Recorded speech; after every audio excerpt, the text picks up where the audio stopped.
Ma, Nandito ako. mauna na akong bayaran yung fee para sa check-up ng pagbubuntis.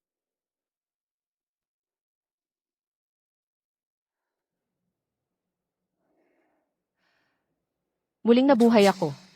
Muling nabuhay bilang tinig ng sanggol sa tiyan ng anak kong babae. Sinabihan akong pigilan ang panganay kong magpa-check up sa araw na ito. Noong nakaraang buhay, pagkatapos kong marinig ang tinig na ito. Nagkawatak-watak ang buong pamilya namin at nawasak ang lahat. Noong nakaraang buhay, noong kasabay kong nagpa-check ang anak ko. Narinig ko ang tinig ng apo kong nasa tiyan niya. Sinabi ng tinig ng apo kong babae.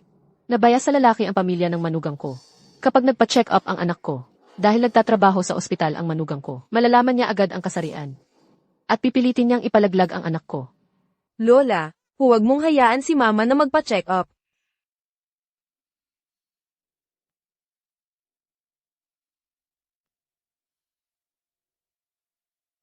Para maprotektahan ang apo ko.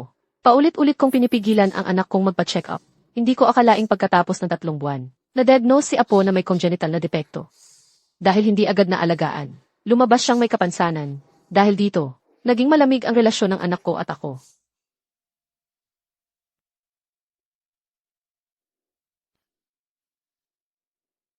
Akala ko kasalanan ko, kaya nagkaroon ng depekto si baby apo. Naisip kong ialay ang natitirang buhay ko para makabawi sa anak at sa apo ko.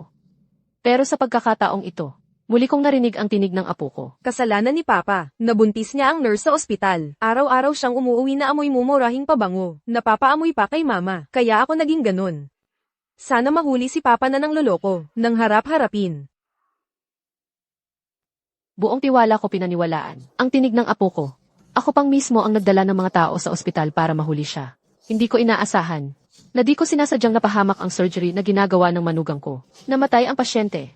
Dahil dito, nagwala ang pamilya ng pasyente at napatay mismo ang manugang ko. Chin-ing. Ang pinakamahalaga kay Mama ay katahimikan. Galit na galit siya ngayon. Pag nakita niyang andito si Lola, lalo lang siyang may inis. Bigyan mo pa si Mama ng kaunting oras. Oo. Tama ang sabi ni baby. Sinunod ko ang tinig ng apo ko. Hindi ako nagpakita sa panahon ng pinakamatinding pagdadalamhati ng anak ko. Pero nakatanggap ako ng balita na nagpakamatay ang anak ko tumalon sa lawa. Zenjen. Patawad. Kasalanan ko lahat.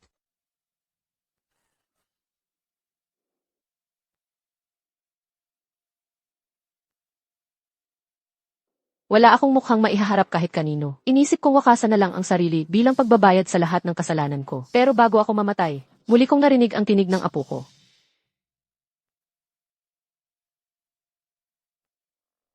May tumalon sa lawa. Dahil kay Lola, ang daming namatay. Dapat lang na mamatay siya. Nang malapit na akong mamatay, saka ko lang naintindihan na ang sobrang mahal kong apo. Siya pala ang dahilan ng pagkawasak ng pamilya namin. Ma, check up lang naman ang gagawin ko. Huwag ka mag-alala. Ngayong nabigyan ako ng bagong pagkakataon, hindi ko nahahayaan na maulit pa ang trahedya ng nakaraang buhay ko. Lola, huwag mong hayaan si Mama na magpa-check up. Kung malaman ni Papa na babae ako, sigurado si Papa at pamilya niya, pipilitin nila si Mama na ipalaglag ako. Lola, ayoko pang mamatay. Ayan na naman ang tinig ng apo ko. Lola, huwag mong hayaang magpa-check up si Mama. Kapag nalaman ni Papa na babae ako, sigurado pipilitin nila si Mama na ipalaglag ako. Lola, ayoko pang mamatay. Tama nga. Yung tinig ng apo ko, pinapapigil na naman ako sa check-up ng anak ko. Noong nakaraang buhay, dahil ako'y naniwala sa tinig na yun, pinilit kong ipatigil ang check-up ng anak ko. Kaya nauwi sa trahedya. Ma, ikaw ba'y hindi maganda pakiramdam mo? Bakit parang antok na antok ka? Basta huwag akong padadala sa tinig na yun. Hindi mamamatay sina Kining at Zenzen. Sa buhay na ito, dapat agad magpa-check up. Pag sakaling may problema na naman, ang bata tulad dati, kailangan agad ipalaglag. Hindi na maulit ang nangyari dati. Tara na, ma, samahan kita sa check up. Ma, di ba dati sabi mo, nakakasama sa baby ang machine na pang check up? Bakit biglang nagbago isip mo? Maraming benepisyo ang check up. Tara na. Sa check-up, maagang malalaman kung may problema ang bata, agad din magagamot. O kung malala, pwede nang ipalaglag bago pa lumala. Ay, base sa resulta ng ultrasound, may congenital problem ang pagdevelop ng dibdib ng bata. Malaki ang posibilidad na magiging may depekto siya paglabas. Tama nga. Ang tinig ng batang nasa tiyan ng anak ko, ginagawa ang lahat para mapigilan ang check-up. Pati paninira na bias daw. Sa lalaki ang manugang ko. Natakot siya na matuklasan na may depekto siya at ipalaglag siya. Ma, may sakit daw ang anak ko. Anong gagawin ko? Huwag kang mag-alala, andito si Mama. Doc, pakiplano na po yung pinakamabilis na schedule para sa abortion. Hindi na namin gusto ang batang ito. Ma, ano ba yung sinasabi mo? Anak ko to. Doc, para sa akin, mas safe na ipalaglag na lang. Baka tanggapin ng pamilya namin kung ano-ano ang problema ng bata. Ito lang ang anak namin ni Chining sa 5 taon naming kasal. Ang hirap namin bago nakuha si baby. Basta may pag-asang gumaling pa siya. Ayokong mawala siya. Honey. Uy, Hon, anong nangyari sa'yo? Bakit ka umiiyak ng ganyan? Honey. May depekto daw. Pagkapanganak yung baby natin, pwede siyang lumabas na may kapansanan.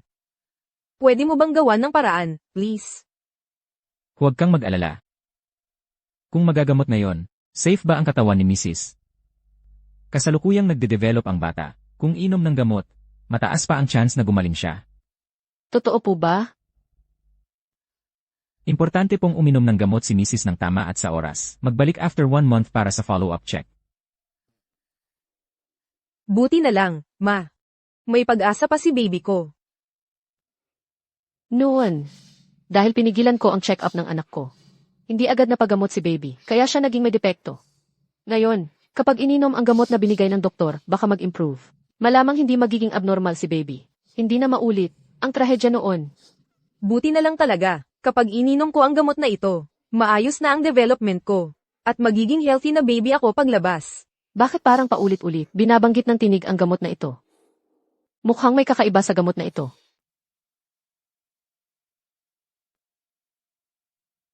Lola, wala namang benepisyo sa katawan ko ang mga pagkain to. Pag ininom ko ang gamot, gagaling din ako. Dahil narinig ko mula sa puso ko. Alam kong hindi ko pwedeng inumin ang gamot na yon, kaya papalitan ko ng pagkain ang gamot.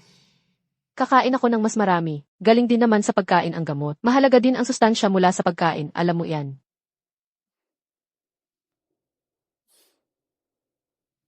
Kung palaging susundin ang sinasabi ng apo ko, ulit lang ang trahedya mula sa nakaraan.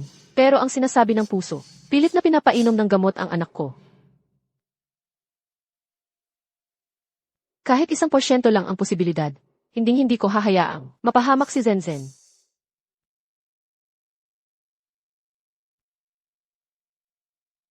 Ma, hindi ko na kayang kumain pa. Panahon na para uminom ng gamot.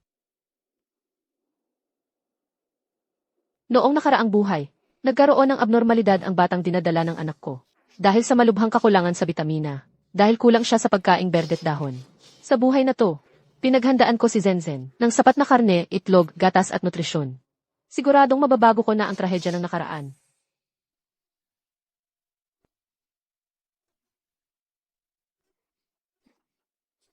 Ma, ayoko kumain ng gulay. Ayokong kumain ng gulay, edi igigisa ko na lang at gagawing juice ang gulay. Di ako magpapatalo, apo. Marami akong paraan sa'yo, tandaan mo yan.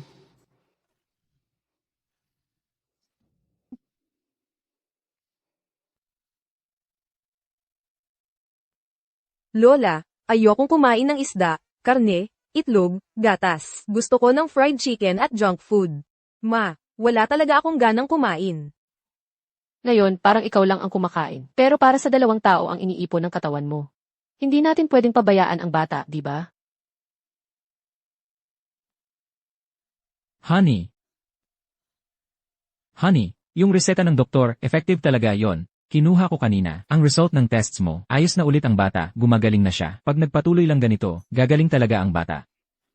Ang saya naman. Ang saya talaga. Kahit hindi siya uminom ng gamot, gagaling pa rin ang bata. Tama lang na di ko. Sinunod ang anak ko. Pero yung gamot na nireseta sa'yo, bakit hindi mo iniinom? Ngayon, malubha na ang abnormalidad ng dibdib ng bata. Hindi buo ang pagdevelop ng mga kamay at paa. Tila nakatakda na siyang maging abnormal. Kumpirmado ng abnormal. Paano nangyari yun? Noong mga naunang check-up, sinasabi namang gumaganda ang lagay ng bata. Bakit parang sa buhay na to, naging abnormal pa rin siya gaya ng dati? Doc, iniinom naman po namin lahat ng gamot ayon sa oras. Baka may mali po. Nadala mo ba ang gamot?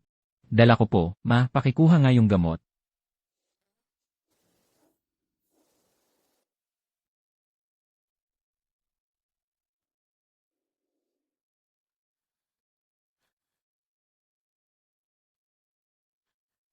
Ayoko.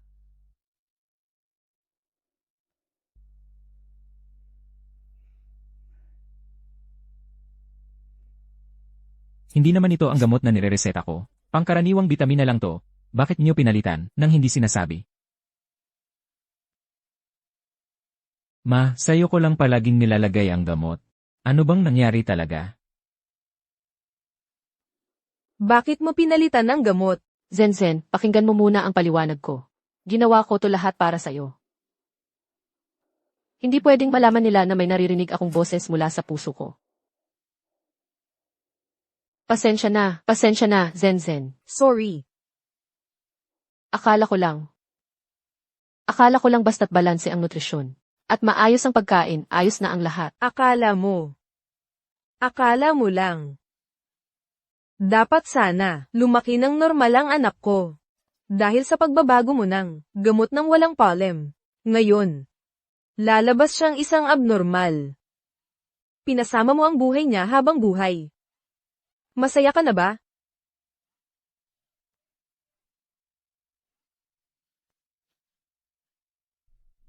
Okay lang.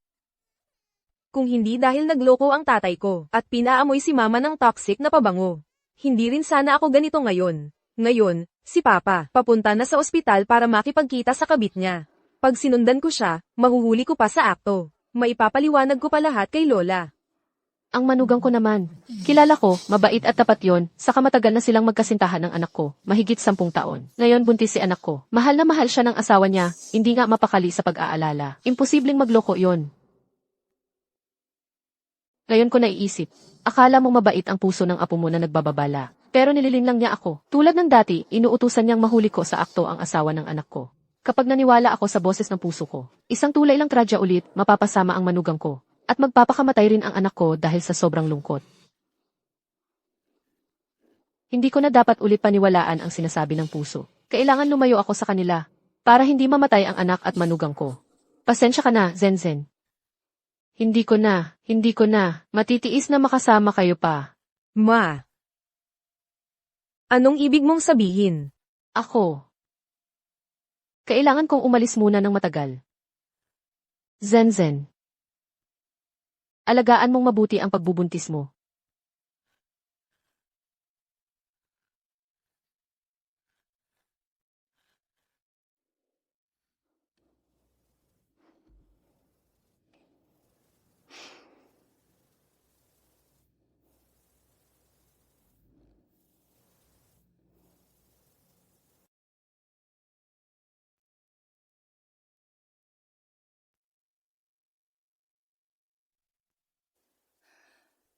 Ma, saan ka ba nagpunta? Dahil lang sinabi ko ang ilang masasakit na salita, aalis ka na ba ng bahay? Sorry, Ma. Hindi ko na dapat pinagbuhatan ng boses sa ospital. Umuwi ka na, please. Pamilya pa rin tayo, di ba? Zenzen. Kining. Sa buhay na to, hindi na muna ako makakasama sa inyo. Basta malampasan nyo tong panahong to. Sigurado akong maliligtas kayo.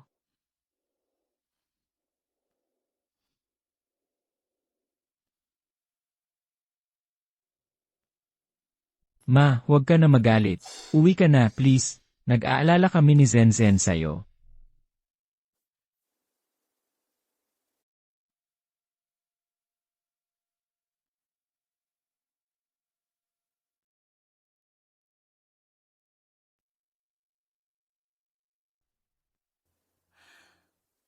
Ma, naisip ko na. Kahit hindi lamaking normal ang batang to, anak ko pa rin siya. Kahit ano pa ang kailangang ibigay, gagawin ko para maging masaya ang paglaki niya.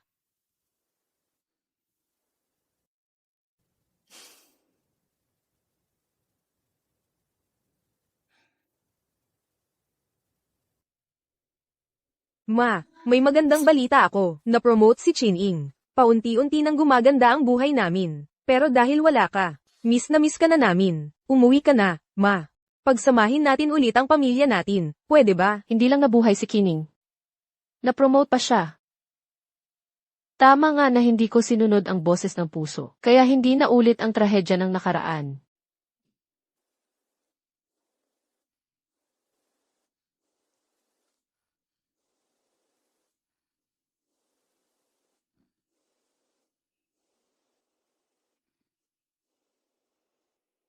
Ito ang kwintas na bigay sa akin ni Zenzen. Hindi ko pwedeng mawala ito.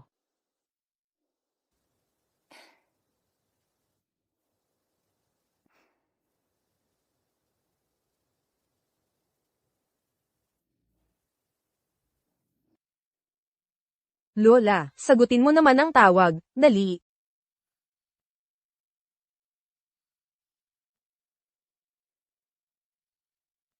Hindi pwede. Hindi ko dapat sundin ang boses ng puso. Pero kapag hindi ko sinagot, pagsisisihan ko to habang buhay. Paano kung talagang may nangyari kay Zenzen?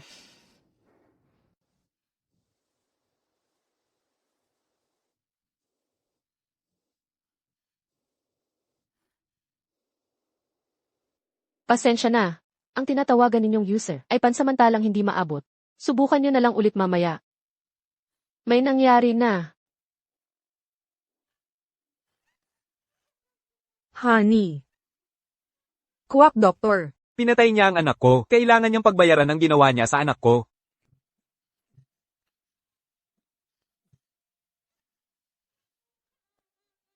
Hindi naman talaga ako nagsumbong kung nangaliwa siya. Pero bakit pareho pa rin ang naging resulta?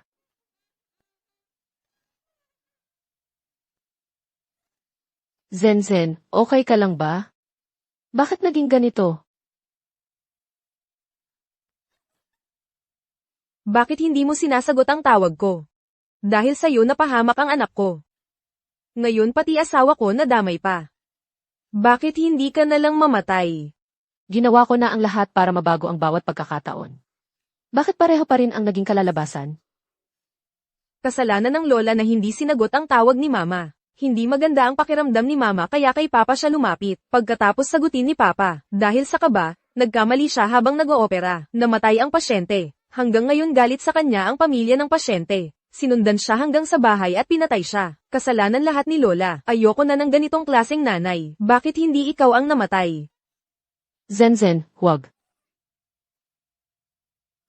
Hindi ba talaga kayang bigyan ni Lola ng panahon si Mama para magpahinga at magpakalma? Ang pinakaayaw ni Mama ngayon ay si Lola. Kapag lalo mo pa siyang ginulo, baka makagawa talaga ng masama si Mama.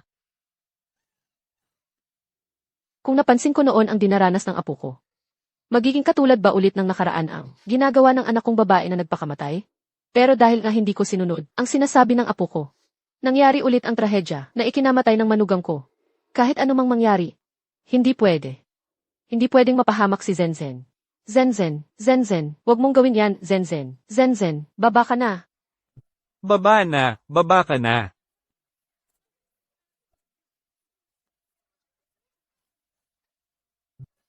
Huwag kang lumapit. Gusto ko nang mamatay. Gusto mo sumabay sa akin. Zenzen, huwag kang gagawa ng masama. Isipin mo ang baby sa tiyan mo. Baby. May mukha kang banggitin ang anak ko sa akin. Shuching. Tandaan mo. Ikaw ang pumatay sa amin. Huwag. Zenzen. Zenzen, Masamang babae ka, pinatay mo ang anak mo, wala kang karapatang mabuhay, ikaw na basura. mamamatay tao ka. Ibalik mo ang buhay ng anak ko sa akin. Buntis pa siya ngayon. Kapag nagpakamatay siya, 2 buhay ang mawawala. Kahit nagdesisyon ako ng kabaligtaran kumpara noon, trahedya pa rin ang nangyari. Bakit ganito? Pwede namang lamaking, malusog ang anak ko. Dahil lang pinalitan, mo bigla ang gamot. Ayoko na ng ganitong klaseng nanay. Bakit hindi ikaw na lang ang namatay? Mamatay ka na, walang hiya kang babae.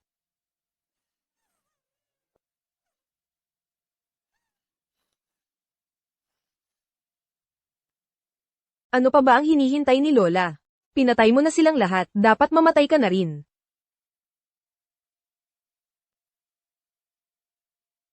Nagde-develop pa ang bata sa tiyan. Kung dadaan lang sa gamot, malaki pa ang posibilidad na gumaling siya. Umuwi na tayo, Mama. Magsama-sama naman tayong pamilya, pwede ba? Sa wakas, alam ko na kung bakit ko naririnig ang iniisip ng apo kong babae. Kayong lahat, akala nyo ba hindi ko alam na ginagamit nyo ako? Baliw na ba ang taong to? Malulunod na ang anak mo. Nakatingin ka lang dyan. Bilis, tumalon ka na para sagipin siya. Binago ko na lahat ng mga pwedeng magbago. Pero wala ring nag-iba. Ibig sabihin, walang nakatakdang katapusan talaga. Tao lang ang nagtatakda ng lahat. Ma, ang sakit-sakit na po. Pwede mo ba akong iligtas? Yung nanay niya tatalo na din. Hindi pwede. Masyadong malamig ang tubig na iyan. Pag tinalon ko, magkakasakit ako. Magkakasakit, Suking. Malulunod na ang anak mo. May baby pa siya sa tiyan. Gusto mo bang magkasama sila sa kamatayan? Kadiri, grabe naman. May nanay pa palang ganitong klase. Kung ako yan, basta't anak ko yan. Kahit ikamatay ko pa, tatalon talaga ako. Walang hiya, ni hindi nga ako marunong lumangoy. Papakamatay na rin lang ako. CJ, kung ganun, anak mo siya, tumalon ka na. Walang hiya ka talaga. Hello, rescue team po ba ito? May buntis na babae na nalaglag sa lawa sa Lake Hart Park. Kailangan ng tulong. Kumusta ang kalagayan ng buntis? Mukhang okay pa naman siya. Nagpapalutang-lutang pa sa tubig. Mama, nagsisisi na po ako. Pwede mo ba akong tulungan? Anak mo pa rin ako. Andyan na ang lifeguard.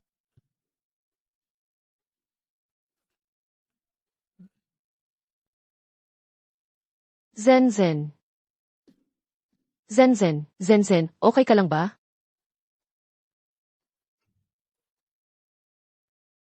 Ma, anong malaki kong kasalanan? Bakit sobrang damot mo sa akin?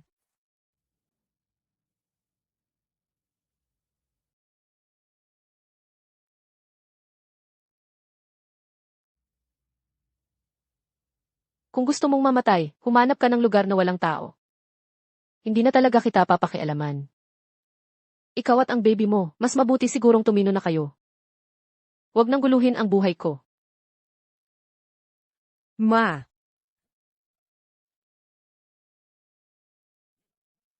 Ikaw ang unang Samira sa pamilya ko, pati sa buhay ko. Ayokong makinig sa mga paliwanag mo. Pinagkatiwalaan kita kahit kanino. Pero hindi ko inisip na ikaw pala.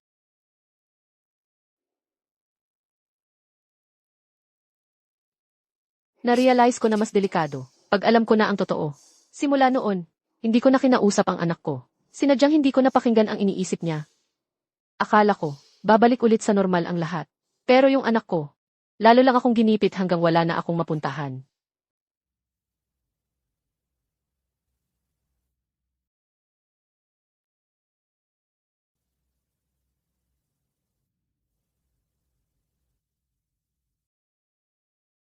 Masyadong emosyonal ang pamilya ng namatay. Matibay ang paniniwala nilang ikaw ang may gawa. Ma'am Shu, siguro, pwedeng kausapin mo nang maayos ang anak mo. Baka pwede niyong iurong ang demanda at magkasundo na lang kayo.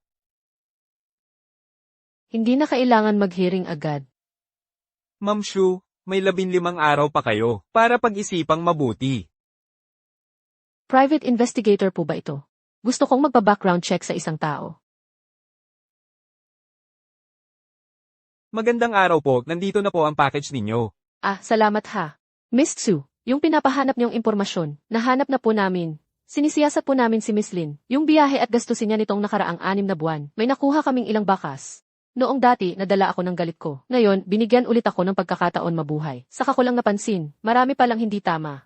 Lin Zhenzen, babae, 25 taong gulang. Ngayon ay, hindi na kailangan banggitin ang mga basic na impormasyon. Ako ang taong, bukod sa kanya, pinaka nakakaalam ng lahat tungkol sa kanya. Pina-examine namin ang gamot na pinadala nyo. Ang resulta, karaniwang bitamina D lang. Walang ibang epekto ng gamot. Ang ibig mo bang sabihin, pati yung sa ospital, karaniwang bitamina din lang. Tama po. Akala mo ba? Akala mo ba? Hindi. Lahat na dahil sa iyo, pinagpalit mo ang gamot ng hindi nagpapalem.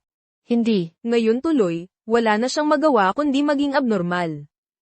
Sirang-sira mo ang buhay niya. Yung relasyon ni Lin Zhenjen at ang asawa niya, hindi kasing sweet gaya ng nakikita lang sa labas. Isang taon na ang nakalipas, nag-away silang dalawa. Si Jiang Qining, doon nagstay sa dorm ng ospital. Hanggang kalahating taon lang ang nakalipas. Bumalik lang si Jiang Qining sa bahay. Saka lang sila nagsimulang maging maayos ulit. Mrs., Mahal, bakit ka umiiyak ng ganyan? buti naman at dumating ka. So, nagsisinungaling ka pala sa akin lagi. Miss Tsu, narinig ko po na yung Fiscal's Office, nakikialam na daw dito sa kaso. Yung mga ebidensya na nakuha, hindi pabor sa iyo. May 10 araw ka pa natitira. Zhenzen, ginamit mo ang sinasabi ng puso ng sanggol mo para magpasimula ng malaking eksena. Ano ba talaga ang plano mo?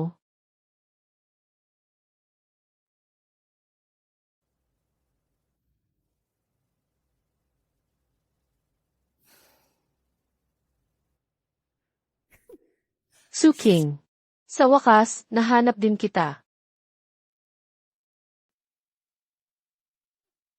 Sabi ko nga, kalahating buwan ka nang hindi nagpapakita. Saan ka ba nagtago? Ah, nagtatago ka lang pala dito. Pati ang anak mong babae hindi ka matagpuan. Ma, galit ka pa rin ba sa akin? Huwag mo akong tawaging ma. Nakakadiri ka. Su King, ikaw ang dahilan kung bakit namatay ang anak ko. Wala ka man lang pagsisisi. Pati mismong anak mong babae, wala kang pakialam. Tao ka pa ba? Sige na, tama na. Hindi tayo nandito para mag-away. Zhenjen, tulungan mo na ang mama mo na makatayo. Umalis ka dyan. Naiintindihan ko kayong dalawa na gusto ninyong klaruhin ang nangyari kay Qining. Pero, ang may kasalanan may pananagutan. Hindi porket yung pumatay kay Qining, may problema sa isip, hindi na mapasusuhan. Lahat ng galit ninyo, ilalabas ninyo sa akin. Ang anak ko. Bakit napakabigat ng kapalaran niya? Ma, paano mo nagagawang ganito kay tigas ang puso mo? Ang mga biyenan ko, maputi na ang buhok pero nilibing ang sariling anak. Hindi nila kaya maging kasing lamig mo. Totoo namang hindi maliwanag ang dahilan ng pagkamatay ni Qining. Pero, tanungin mo muna ang mabait mong manugang. Siya ang pinaka nakakaalam kung paano namatay si Qining. Inang biyenan. Ano bang ibig mong sabihin? Anong kinalaman yan kay Zhenjen? Ma, ganito na ang nangyari. Bakit ikaw pa rin ang nagtataboy ng responsibilidad? Kung hindi mo, pinalitan yung gamot ko. Paano naging abnormal ang anak ko, at paano pa nangyari? Ang trahedya, kay Qining. Ma, ang hirap ba talagang aminin ang pagkakamali mo? Gusto lang naman namin marinig kang mag-sorry. Ma, basta aminin mo ang pagkakamali mo. Hindi ko nahahayaang magsampa ng kaso si biyenan ko laban sa'yo. Hindi ka na makukulong. Hindi ko inakala na ang anak ko, pinalakit inalagaan ko, Makikiisa sa pamilya ng asawa niya. para kasuhan ang sariling ina. 10,000 beses ko pang sabihin. Ikaw pa rin ang may sala sa pagkamatay ni Qining. Hindi mo lang pinatay si Qining, pati ako, ang tunay mong ina, hinihila mo pababa. Shu Qing. Nabaliw ka na. Bakit mo naman nilalagyan ng dumi ang pangalan ng anak mo? Ang mabait kong anak, hindi pala tulad ng iniisip ko na simple lang. May nalaman pa kami na si Lin Zhenjen mula pa noong nakaraang taon. Nag-enroll sa training para sa diving certificate at ngayong simula ng taon, nakakuha siya ng AOW level diving certificate. Ang sakit ng pakiramdam ko. Maaari mo ba akong tulungan? Bumaba ka dito at iligtas mo ako. Sa totoo lang, Isa na siyang mahusay at professional na diver. Bata ka pa lang, marunong ka ng lumangoy. Pero bakit? Pumili ka pa ng tumalon sa lawa para magpakamatay? Alam mong hindi ako marunong lumangoy, pero pinipilit mo akong tumalon para iligtas ka. Kung hindi ko lang ikaw kilala, baka matagal na akong patay na dahil sa'yo. Hindi ko maintindihan ang mga sinasabi mo. CJ, sabihin natin yung maiintindihan mo. Ang batang dinadala mo, talaga bang kay Kining siya? Ma, ano bang pinagsasabi mo? Ano naman, paano naging? Hindi anak ni Chining ang batang ito. Sa ilang salita ko lang, wala namang maniniwala na ang laging mabait at maunawain na anak, sunod-sunod na pumatay. Ng sarili niyang anak at asawa. Kahit sabihin ko, na naririnig ko ang tibok ng puso ng batang dinadala ng anak ko. Iisipin lang ng iba na nabaliw na ako. Ma, kahit gusto mo akong sir-on, maglabas ka naman ng ebidensya. Hanggang sa malinawan ko ang lahat, hindi ko muna ibubunyag ang ebidensya para hindi magduda. Lin Zenzen. Gusto mo talagang patayin ako? Gusto lang namin ng kasagutan. Talaga bang gusto mong makulong?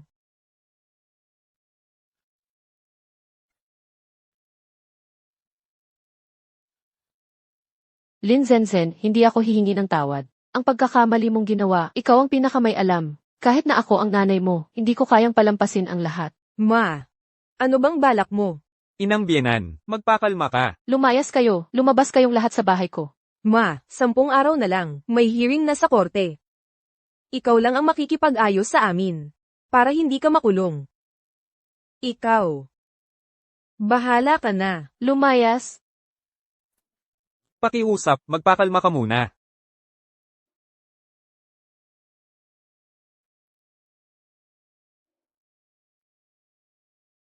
Simulat sa pool, ako ang target ng anak ko.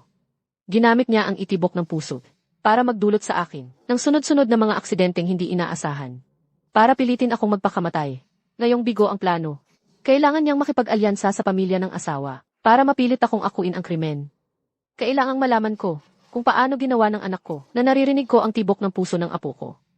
O baka naman, totoo bang tibok ng puso ng apo ko iyon? Hello, ipagpatuloy ang investigasyon sa kalagayan ni Lin Zenzen. Huwag palampasin ang kahit anong pahiwatig o ebidensya.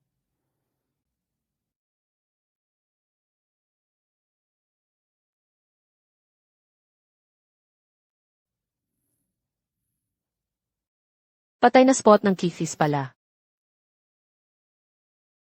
Ma. Ma. Zenzen, bakit ka nandyan? Ma. Huwag kang lumapit, ano bang balak mo? Tulungan mo na ako kapag namatay ka. Saka pa lang ako makakaligtas. Zenzen, nanay mo ako.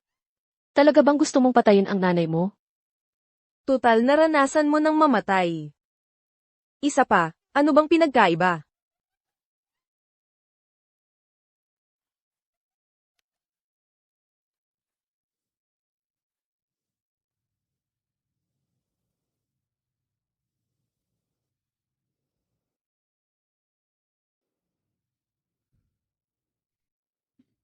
Kaya mo na ring maghanda ng sorpresa ha? Happy birthday, Mama. Ma, actually, may isa pa akong gustong ibalita sa'yo bilang surpresa. At yun ay, magiging nanay na rin ako. Ako. Buntis ako. Zenzen. Kailangan bang umabot tayo sa puntong magkaaway na tayo? Ginangsu, may nakuha na kaming ilang impormasyon. Si Miss Lin, nitong kalahating taon na hiwalay sila ng asawa, palaging pumupunta sa iisang bar.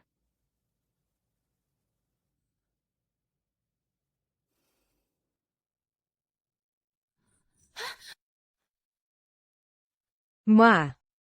Akala ko, talagang iiwan mo na ako bilang anak mo. 5 araw na lang, may hearing na sa korte. Matindi ang laban nila. Malamang makukulong ka talaga.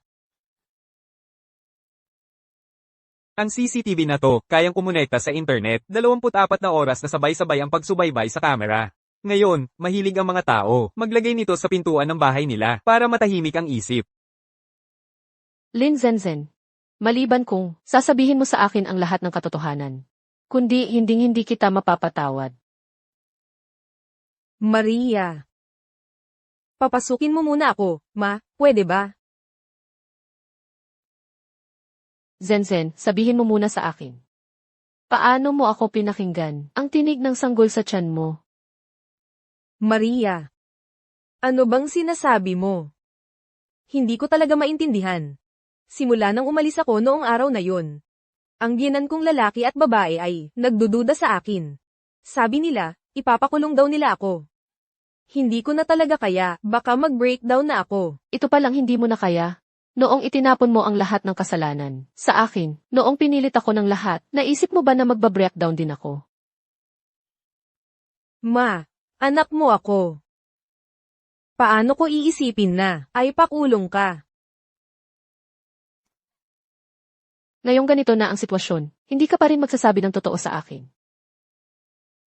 Para lang itago ang katotohanan ng panloloko mo. Ginamit mo pa ang tinig ng puso para lokohin ang sarili mong ina, para akuin ang kasalanan ng pagpatay sa asawa mo.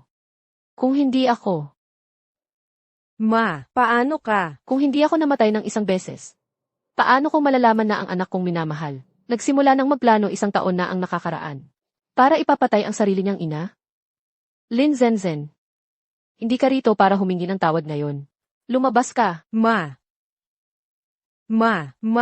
buksan mo ang pinto. Ma, tulungan mo ako. Manggang anak na ako. Ma, buksan mo ang pinto. Ang sakit-sakit. Iligtas mo ang anak ko. Maria, hindi mo ba gustong malaman ang totoo? Sasabihin ko sa'yo.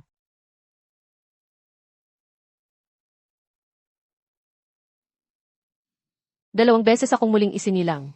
Hanggang sa makita ko ng harapan, ang batang ito na nagparamdam sa akin ang tinig ng puso.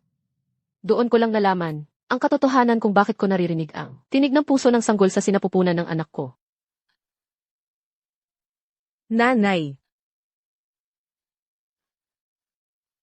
Zenzen, nanay, pakiusap, alang-alang sa bata, dalhin mo ako sa ospital. Lin Zenzen, ano ba ang tinatago mo sa akin? Sabi mo, Sumusumpa ako. Basta't dalhin mo ako sa ospital. Ano ang gusto mong malaman? Sinabi ko sa iyo ang lahat, sabihin mo.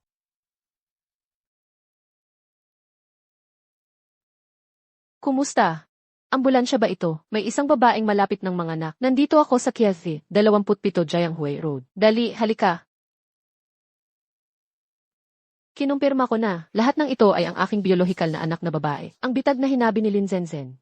Hanggat kaya ko pang intindihin, bakit hinayaan akong marinig siya ng anak ko? Ang boses ng sanggol sa sinapupunan, malalantad din ang katotohanan.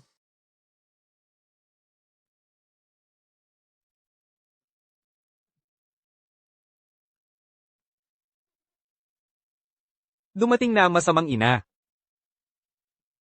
Ginang Shu, isang insider ang nagsiwalat, ikaw ang nagkusa na ibigay sa akin ang gamot, pinalitan ng mga regular na bitamina, nagdulot ng deformidad sa apo. Bakit mo ginawa iyon? May isa ka pa ring paratang laban sa'yo, ang nalalapit na pagdinig sa korte. Sinabi ng nagsasakdal. Pinatay mo ang manugang mo. Bakit mo pa ito ginagawa? Ginugulo ang buhay ng anak kong babae. Sa pagitan mo at ng iyong anak na babae, mayroon bang nakatagong kwento? Alam kong hindi ka titigil. Gusto kong makita, sinubukan mong takpan ito. Ang katotohanang nagpapahintulot sa akin na marinig ang aking puso. Ano pa kaya ang mga trick na gagawin nila?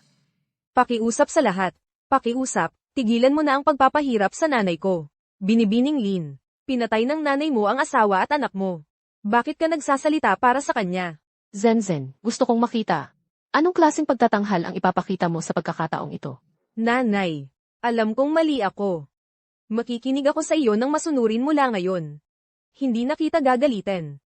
Binibining Lin, huwag kang matakot, nasa panig mo ang hustisya. Tutulungan ka namin. Tutulungan ka namin. Nanay. Ano ang nagawa kong mali? Bakit mo ako kinamumuhian ng ganito? Sinira mo ang anak ko, pinatay pa niya ang asawa ko. Asawa. Tingnan mo ito. Tingnan mo ito. Ito ay... Zenzen. Sinira mo ang pamilya ko at ikaw ang dahilan ng pagkamatay ko. Pero lagi nilang tinatanggihan na aminin iyon, sarili kong mga pagkakamali. Nanay. Hindi ka ba nakakaramdam kahit kaunting guilt? Zenzen. Napagtanto mo ito noong una mo pang prenatal checkup. Hindi ko na pinakikinggan ang mga tinig ng pananampalataya. Ano ang sinabi mo? Pagbabalik tanaw ngayon, ang iyong unang prenatal checkup.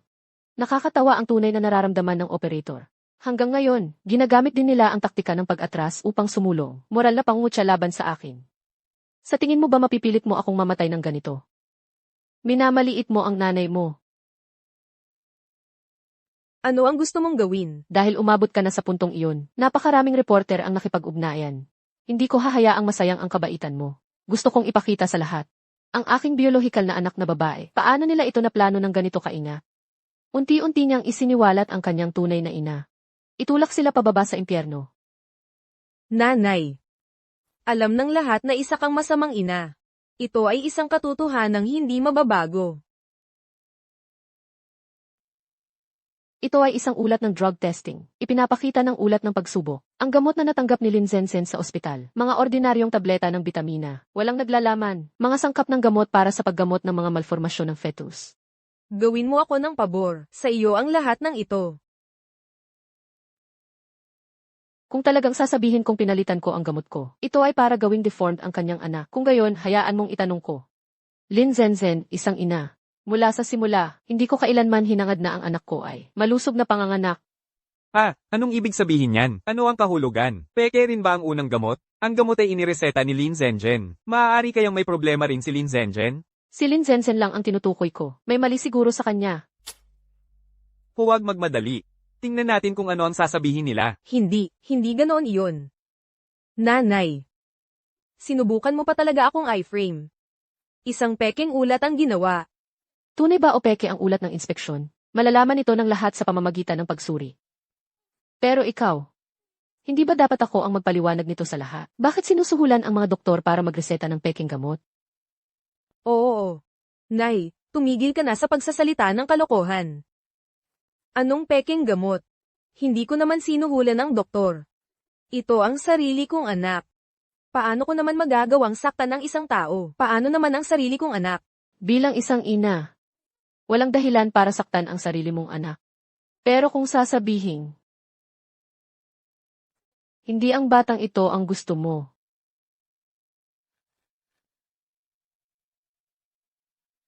Kung gaya ng sabi mo, mahal na mahal mo ang asawa mo. Paano nangyari iyon noong araw na namatay ang kanyang asawa? Pumunta ka sa bar kasama ang isang lalaki. Pagyakap at pagyakap. Hindi ka panipaniwala na ganito pala siyang klaseng tao. Kinakantot ang kanyang yumaong asawa. Hindi ba sila takot sa paghihiganti? Sa simula, ang aking anak na babae, hindi rin naman magandang bagay yun. Anong klaseng ina? Pareho lang ang dami ng mga anak na babae at pareho rin ang dami ng mga anak na babae. Sobra na talaga yan. Hindi, kailangan ko siyang hanapin. Nanay. Nagkamali ako. Alam ko naman talaga na mali ako. Maaari mo ba, huwag nang gamitin ang pamamaraang ito, siniraan nila ako. Ganito ka naman palagi. Gusto kong makipagkumpitensya sa kanya, nagseselos ako na mas bata ako sa iyo. Hindi ko kayang makitang mas magaling ako kaysa sa iyo. Para ipahiya ako. Nag-photoshop pa sila ng ganitong klaseng litrato para sa akin. Anak mo ako. Paano ka naging ganoon kawalang puso? Batay sa aking pagkaunawa sa aking anak na babae. Gusto niya akong ilantad. Noong araw na tumalon si Mingming sa ilog, ang pagdaraos ng press conference ay makakamit ng dobleng resulta na may kalahati ng pagsisikap. Sa halip na gumawa ng isang espesyal na paglalakbay ngayon, halina't itanghal ang dulang ito. Ang kanyang layunin, hindi ito para sa cyberbullying ko. Mas katulad, kailangan nating maghintay para sa isang partikular na pagkakataon.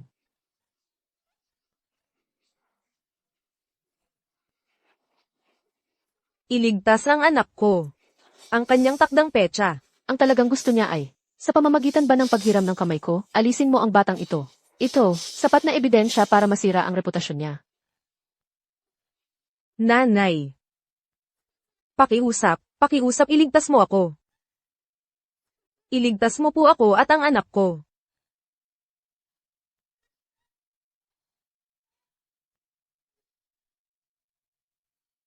Doktor, iligtas po ninyo ang anak ko.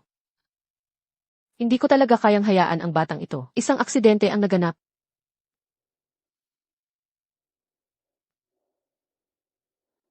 Pagkatapos ng dalawang bangungot na to, si Lin Zenzhen para sa akin.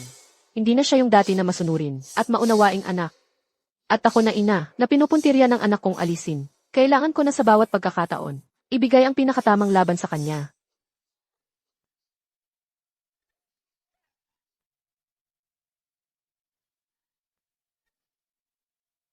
Nako, bumababa ang gisi ng pasyente. Pero nung makita ko si Zenzen, na bumagsak sa harapan ko, hindi ko na alam kung tama o mali. Ang alam ko lang, ang anak kong babae, ngayong oras, talagang delikado ang buhay. Ako ang nanay niya, hindi ko siya kayang pabayaan at hayaang mamatay. Malapit na lumabas ang ulo. Huminga ka ng malalim.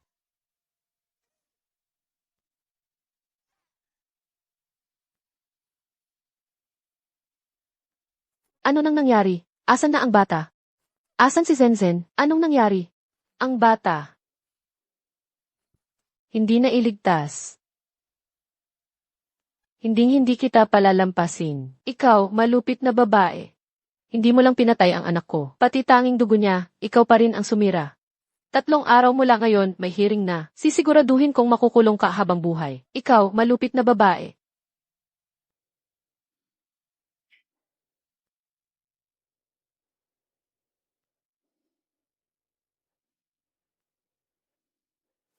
Ibig palang sabihin. Yun ang batang, nagpaparating sa akin ng mensahe. Bakit naging ganito?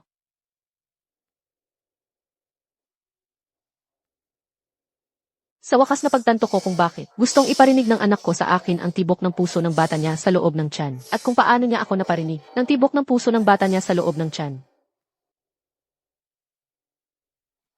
Napanood mo ba yung livestream na yun? Sabi nila yung anak parang may ibang lalaki. Hindi rin pala mabait.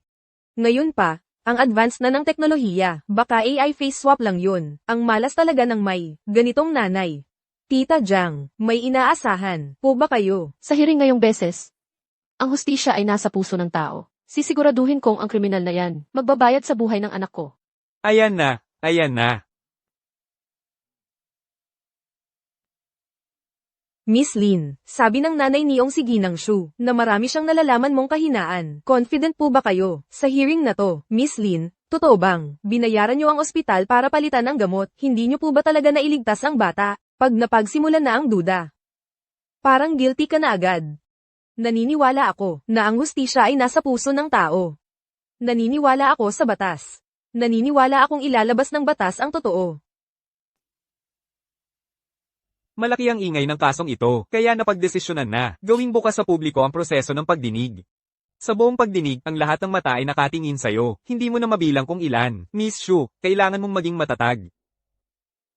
Dahil sa mga naranasan ko noon, wala nang epekto sa akin. Ang mga pagusga na to. Yung masamang ina, hindi ba siya naglakas loob na pumunta? Malapit nang magsimula ang pagdinig, baka alam ng nanay ko na may kasalanan siya. Kaya bigla siyang umatras. Masamang ina, mamatay ka na lang.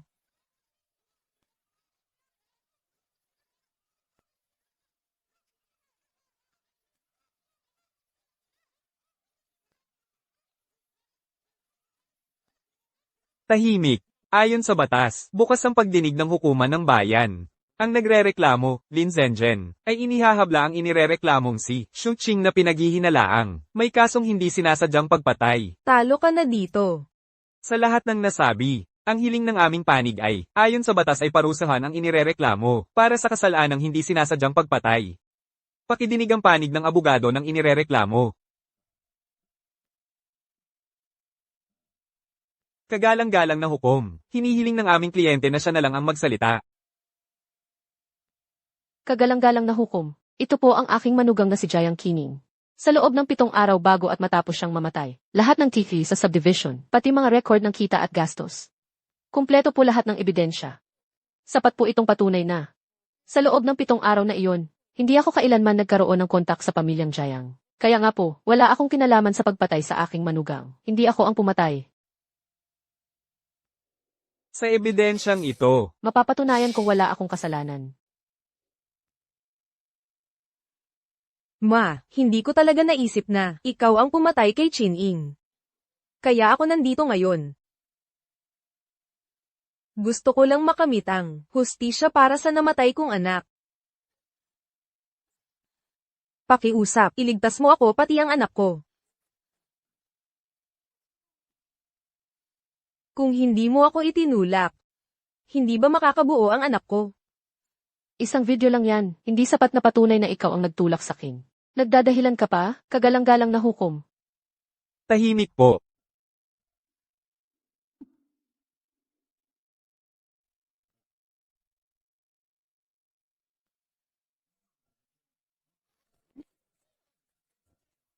Hindi rin nakakapagpatunay ang video na yan. Anak lang naman ang ipinanganak. Anong pinag-iingayan diyan? Kailangan pa bang magpunta sa ospital? Noon kami, nanganak lang sa bukid. Pakiramdam ko, isinilang ka. Para lang sipsipin ang dugo ko. Dapat lang mamatay kayong mag-ina. Dalawa kayong pabigat. Hindi totoo na ako ang nagsalita ng mga iyon. Ma, nagdadahilan ka pa rin. Hindi ba't ikaw ang hindi direktang nakasakit sa anak ko? Peke ang video na yan. Pinalala lang ang imahe ko bilang masamang ina. Kahit ano pa ang maging resulta ng pagdinig. Dala ko pa rin ang pangalan ng masamang ina. Hanggang sa sumuko na lang ako. Kagalang-galang na hukom.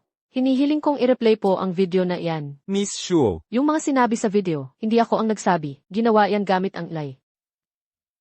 Ma, tama na pong magpalusot. Kitang-kita naman ang ebidensya. Noong ikaw ay 8 taong gulang. Natutunan mong lumangoy. Isa yan sa kakaunti mong hilig. Natunay mong pinagsikapan. 12 taon na ang nakalipas, nakuha mo ang unang gantimpala sa citywide na paligsahan ng kabataan sa paglangoy. Simula noon, nakakuha ka pa ng iba't ibang parangal sa larangan ng paglangoy. Kung akala ko pala ay pabigat ka, bakit pa ako mag-aaksaya ng pera para tulungan kang i-develop ang hilig mong iyan? Hindi ba't dahil gusto mong gamitin ang mga award ko? Para ipagyabang sa mga kaibigan mo. 7 taon na ang nakalipas nung pumalpak ka sa college entrance exam. Natakot akong magsisi ka sa huli, kaya nangutang ako ng 30,000 para mapasok ka sa private school. Pati tirahan mo, pinagastusan ko pa ng pinakamahal na single room. 300,000. Karaniwan na lang sa ibang pamilya, hindi nila kayang bigla ang maglabas ng ganon kalaking pera. Kaya nga nang utang ako, wala talagang itinatago ang nanay niya. Kung nanay ko yan, matagal na akong pinapasok sa pabrika. Maaga pa namatay ang asawa ko, at limitado ang kakayahan ko. Kahit hindi kita naibigay ng marangyang buhay, hindi rin naman kita pinabayaan. Lalo na hindi kita tiningnan bilang isang pabigat. Responsibilidad mo bilang isang ina yan. Meron ka bang ebidensyang magpapatunay na hindi ikaw ang pumatay sa anak ko? Siyempre meron akong ebidensya. Yang video ang ebidensya ko. Ma, wala ka na talaga. Kaya kung ano-ano na lang sinasabi mo. 3 araw bago mangyari ang insidente, nagpakabit na ako ng tiki sa tapat ng bahay. Matitigas ang ulo ng mga yan. Sigurado akong makukulong ka talaga. Kagalang-galang na hukom, ito po ang resibo ng binili kong kitis, pati ang patunay ng pagkakabit. Pero sa video na yan, wala ni isa man sa kiti na ikinabit ko. Ibig sabihin, hindi totoo yung video na yan. Kagalang-galang na hukom. Sobrang sama ng ugali ng babaeng ito. Ayoko nang magpalambot ng loob. Pakiusap, hatulan niyo na agad ng murder ang babaeng ito. May iba pa bang ebidensya ang panig ng inirereklamo?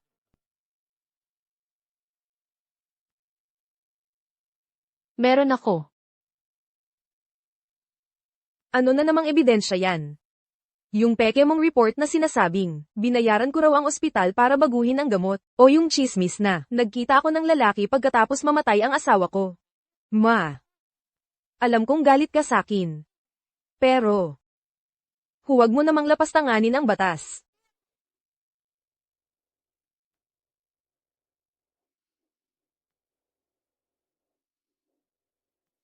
Kahit sa nakaraan o ngayon, lagi kong inisip kung paano protektahan ang anak ko. Ngayon, nagkasamaan tayo ng loob. Magkasalungat sa hukuman.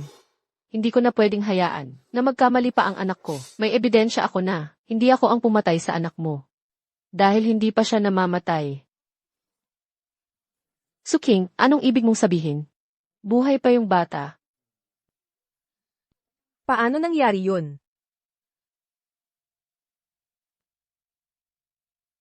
Tingnan niyo lahat. Itong batang ito ay anak na ipinanganak ng anak ko.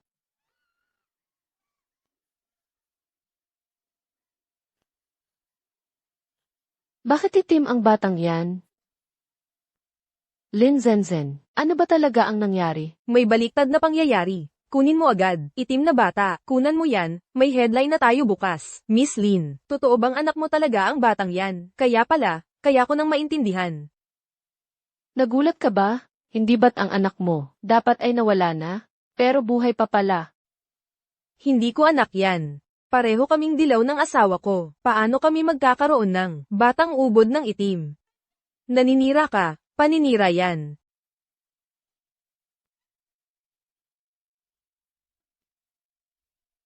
Ito ay mula sa ospital. Resulta ito ng test. Itong batang maitim, may 79% na pagkakadugo sa iyo.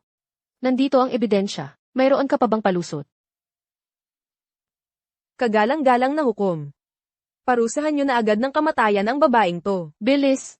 Tahimik. 8 buwan na ang nakalipas. Lagi akong kilala bilang mabait na anak na babae. Pero niloko ng anak kong babae ang asawa niya. At nabuntis ng ibang lalaki. Dahil natatakot siyang mabuking. Kaya kahit sobrang bihira, pinabalik niya sa bahay ang asawa niya, na matagal nang hiwalay ng 6 na buwan. Kumain ka na, asawa. Pero ang kaawa-awa at inosente kong manugang walang kaalam-alam. Mula nung pumasok siya ng bahay, nahulog na pala siya sa bitag mo, at mula rin sa sandaling iyon, naging scapegoat ako sa plano mo, para sa pagpatay sa manugang ko sa kwento mo. Yan ang kwintas na binili mo mula sa Nanyang. May pampalito ng isipan na droga dyan. Kaya naririnig ko ang totoo kong nararamdaman. Lin Zenzen, grabe ang galawan mo, sobrang talino ng plano mo.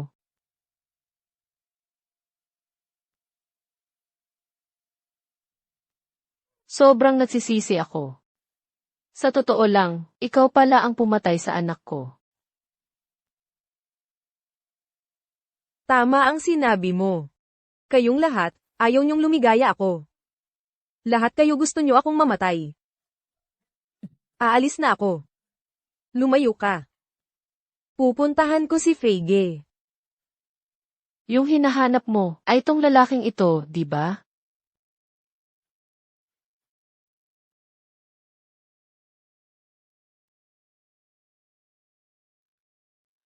Ngayong gabi alas 9, nakakuha ang pulisya ng tip mula sa isang anonymous na mamamayan. Nahuli nila sa Eastport ng lungsod, isang grupo ng mga kriminal. Ang grupo ay kumikita sa pamamagitan ng mga illegal na pyramiding scam, pati kalakalan ng tao at iba pang labag sa batas na gawain. Sa ngayon, kontrolado na ng pulisya ang grupo. Imposible. Zenzen, kilala mo ang taong ito, di ba? O sige, kung ayaw mong magsalita, ako na ang magsasabi.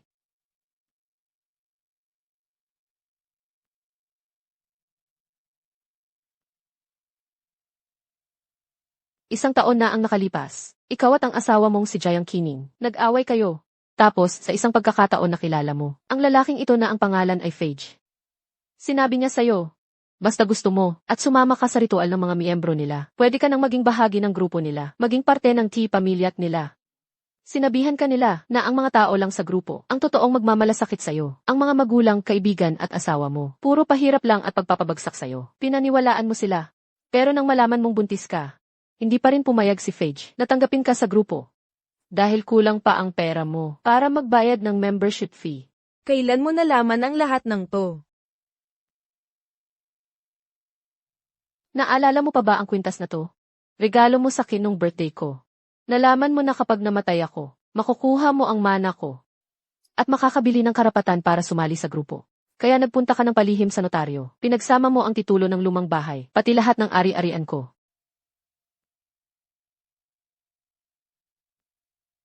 Wala talagang boses ng bata. Ginawa mo lahat to para itago. Ang katotohanang nagtaksil ka, pinatay mo ang sarili mong asawa. At ang kwintas, ibinaon sa gamot na nakakapanaginip. Pinaniwala mo ako paunti-unti, hanggang mahulog ako sa bitag mo. Ginawa mo akong scapegoat. Yung mga sinabi nila. Hindi ba mali? Ano raw? Mamatay ka na lang.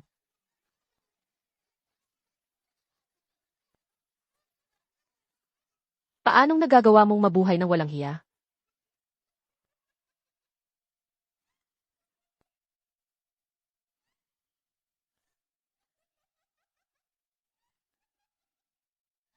Kung mahal nyo talaga ako, Suportahan niyo sana ako ng walang kondisyon. Pero si Jiang Qining, pinipigilan akong hanapin ang totoong kaligayahan, at ikaw. Ikaw ang nanay ko. Hindi ba dapat ibinibigay mo sa akin lahat ng pera mo? Kasalanan mo ta.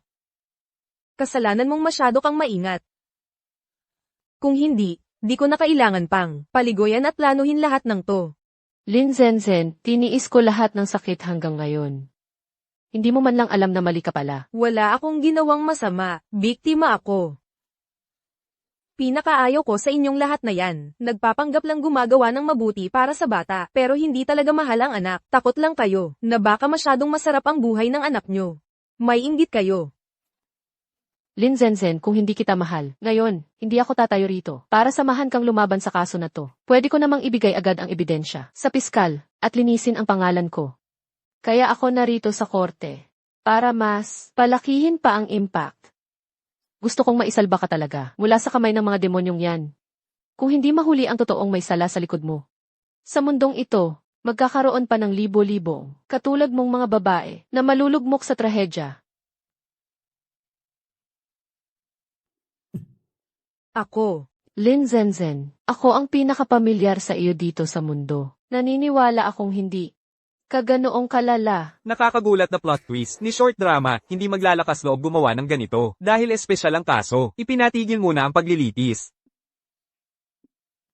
Si Lin Zenzhen, ang naghain ng kaso. Nahaharap ka sa maraming kasong kriminal. Kailangang arestuhin ka ayon sa batas. Sa susunod, ang prosecution. Maghahain na ng kaso laban sa iyo.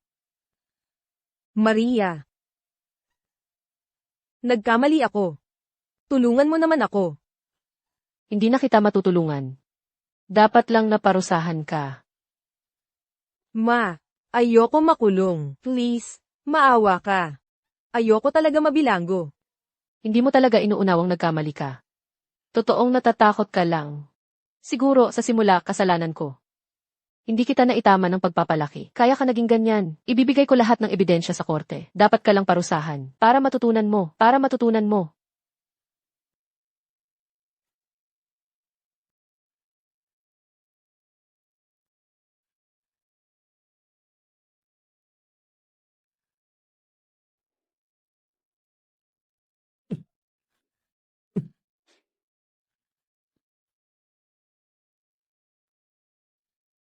Maria.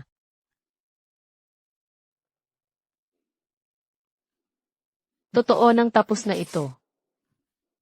In-laws.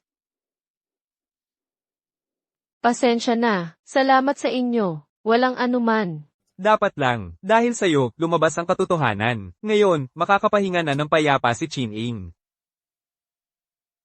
MS, Shu, pwede po ba kayong ma-interview? MS, Shu, niloko pala tayong lahat ng anak nyo. Pasensya na talaga. Hindi ako tumatanggap ng kahit anong interview. Sana maging objective at maayos ang report ninyo at ipalaganap ang katotohanan tungkol sa mga kriminal na grupo. Ang mga sinusulat ninyo, pwedeng makasira ng buhay ng tao. Pero pwede rin makaligtas ng isang pamilya. Nagkaroon ng pangalawang pagkakataon sa buhay. Hindi ko pa rin nahanap ang pinakamainam na solusyon sa problema. Siguro talaga walang perpektong sagot ang buhay. Ang kaya ko lang gawin ay pakinggan ang tunay kong nararamdaman at mamuhay ng tama para sa sarili ko.